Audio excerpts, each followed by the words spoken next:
চট্টগ্রামে বামপন্থী ছাত্র সংগঠনগুলোর মোর্চা গণতান্ত্রিক ছাত্র জোটের কর্মসূচিতে হামলার ঘটনার একটি ভিডিও সামাজিক যোগাযোগ মাধ্যম ফেসবুকে ছড়িয়ে পড়েছে।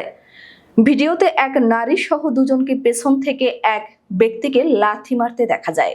বুধবার বেলা 3:30টার দিকে নগরের জামাল খান এলাকায় এই ঘটনা ঘটে। এদিন সন্ধ্যায় ভিডিওটি ফেসবুকে ছড়িয়ে পড়ে। যে ব্যক্তিকে লাথি মারতে দেখা গেছে তিনি ছাত্র শিবিরের সাবেক কর্মী বলছেন ছাত্র জোটের নেতাকর্মী ও প্রত্যক্ষদর্শীরা। তিনি শিবির ক্যাডার হিসেবে পরিচিত বলেছেন তারা। তবে ছাত্র শিবির বলছে তিনি শিবিরের দায়িত্বশীল কোনো পদে নেই, শিবিরের কেউ এ কাজে জড়িত নন। 15 সেকেন্ডের এই ভিডিওতে দেখা যায় হামলার পর প্রেস ক্লাবের পাশে একটি ভবনের নিচে আশ্রয় নেন গণতান্ত্রিক ছাত্র জোটের নেতাকর্মীরা।